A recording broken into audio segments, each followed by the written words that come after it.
Assalamualaikum warahmatullahi wabarakatuh. Hai, apa kabar cucu-cucuku sayang? Pada kesempatan kali ini, Nenek akan berkisah tentang Nabi Ibrahim mencari Tuhan. Nabi Ibrahim adalah putra Azar, keturunan ke-10 dari Nabi Nuh alaihi salam. Pernah dengar Nabi Nuh? Nah, Nabi Nuh adalah nabi yang diselamatkan Allah beserta kaumnya dari musibah air bah yang menenggelamkan kaumnya yang durhaka. Nabi Ibrahim lahir di Padang Aram, daerah Babilonia, yang pada waktu itu diperintah oleh seorang raja yang sangat zalim dan mengaku dirinya sebagai Tuhan, yaitu Raja Namrud. Pada suatu malam, Raja Namrud bermimpi ada seorang anak masuk ke dalam kamarnya dan menghancurkan mahkotanya. Keesokan harinya, Raja Namrud mengumpulkan kaum tukang tenung, semua diminta untuk mentakwilkan apa arti mimpinya semalam. Menurut keterangan tukang tenung bahwa akan ada seorang anak laki-laki yang akan menghancurkan singgasana Raja Namrud dan akan menghancurkan kekuasaan Raja Namrud.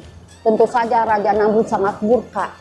Maka dengan demikian dia segeralah memerintahkan para prajuritnya untuk membunuh setiap anak laki-laki yang lahir. Seluruh rakyat Babilonia tentu saja merasa ketakutan, termasuk Azar yang pada waktu itu Nabi Ibrahim sedang dikandung oleh istri Azar, sehingga mereka cepat-cepat bersembunyi ke dalam hutan. Nabi Ibrahim lahir di tengah hutan, di dalam gua. Ibrahim kecil selalu merenung dan selalu berpikir, siapakah gerangan yang menciptakan gunung, menciptakan lautan, menciptakan hewan ternak, menciptakan alam yang begitu indah ini. Allah menanamkan jiwa tauhid di dalam dada Ibrahim, sehingga meyakinkan bahwa yang menciptakan semua itu adalah Allah Subhanahu wa Ta'ala. Ketika beranjak dewasa, Ibrahim barulah dibawa oleh orang tuanya, jadi berbaur dengan seluruh masyarakat. Dia merasa terenyuh dan merasa sedih. Kenapa orang-orang kok menyembah berhala? Kenapa patung-patung itu disembah? Padahal patung-patung itu kan buatan manusia. Mereka tidak bisa bicara, mereka tidak bisa mendengar, bahkan mereka mungkin tidak bisa menolong siapapun karena itu buatan manusia. Allah mengangkat Ibrahim menjadi seorang nabi dan rasul untuk menyampaikan risalah bahwa yang pencipta alam semesta dan seisinya, bahwa yang wajib disembah adalah hanya Allah Subhanahu wa Ta'ala.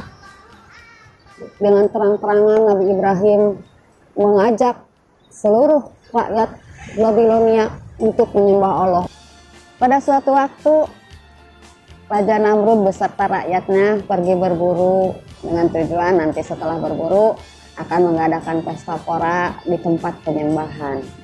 Kesempatan itu oleh Nabi Ibrahim dimanfaatkan dengan sebaik-baiknya. Nabi Ibrahim mengambil kapak besar, maka dihancurkanlah semua berhala-berhala yang ada di rumah pemujaan itu, hingga yang disisakan adalah berhala yang paling besar. Ketika pulang dari berburu, ketika memasuki ruang pemujaan, betapa terkejutnya mereka. Rumah berhala tempat mereka menyembah hancur luluh, berantakan. Yang tersisa cuma satu yang paling besar. Raja Namrud sangat murka. Siapa gerangan yang telah menghancurkan tempat ibadah kita?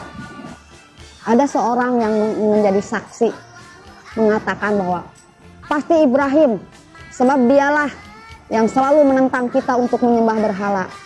Dipanggillah Nabi Ibrahim menghadap pada Raja Namrud. Terus Nabi Ibrahim ingin sekali berdialog dengan Raja Namrud. Ditanyalah Nabi Ibrahim oleh Raja Namrud, Ibrahim, kamu pasti yang telah menghancurkan berhala-berhalaku. Nabi Ibrahim cuma tersenyum. sambil geleng kepala. Sekali lagi aku tanya, pasti kamu yang telah menghancurkan berhala-berhalaku. Hei, Raja Namrud, kamu tidak melihat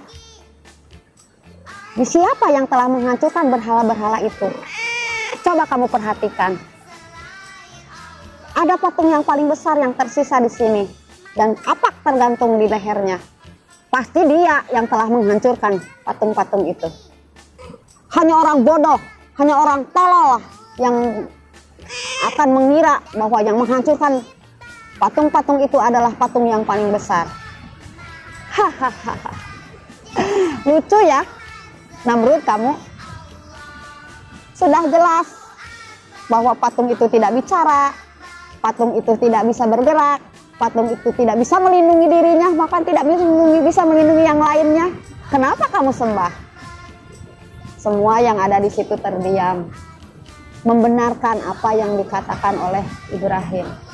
Iya ya, kenapa kita semua menjadi orang-orang yang bodoh dan tolol ya? Kenapa patung yang tidak bisa bicara, tidak bisa bergerak, tidak bisa mendengar, tidak bisa apa-apa, bahkan dibuat oleh kita sendiri, kenapa kita sembah? Betul apa yang dikatakan Ibrahim. Tapi mereka tidak mau berterus terang mengakui apa yang kebenaran yang diucapkan oleh Nabi Ibrahim. Mereka takut oleh Raja Namrud.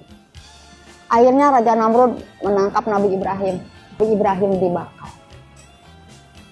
Namun apa yang terjadi, cucu-cucuku sayang, ketika api padam, Nabi Ibrahim masih duduk di situ dalam keadaan segar bugar. Melihat kenyataan itu, banyak di antara kaumnya yang mengakui kebenaran Tuhan. Bahwa Tuhan itu ada yang menciptakan seluruh alam semesta. Dan Raja Namrud tetap tidak mau kalah. Dia tetap bahwa dia mengaku adalah dialah Tuhan. Karena di Babilonia Nabi Ibrahim tidak nyaman. Akhirnya Nabi Ibrahim bersama keluarganya hijrah ke Palestina. Tapi tidak lama di Palestina, karena waktu itu Palestina terserang wabah penyakit, hingga Nabi Ibrahim hijrah lagi ke Mesir. Namun sayang, negara Mesir juga diperintah oleh raja yang dolim juga. Ibrahim dipanggil beserta Siti Sarah, karena memang Siti Sarah cantik. Nabi Ibrahim ditanya oleh sang raja, siapakah perempuan ini, wahai Ibrahim? Nabi Ibrahim menjawab, dia saudaraku.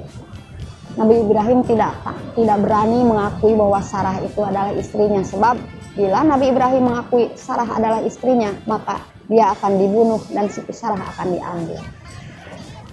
Suatu saat raja terkena penyakit dan bisa disembuhkan oleh Siti Sarah. Sebagai imbalannya, Siti Sarah dihadiahi seorang perempuan yang bernama Hajar, yang kemudian Hajar diberikan kepada Ibrahim untuk dinikahi.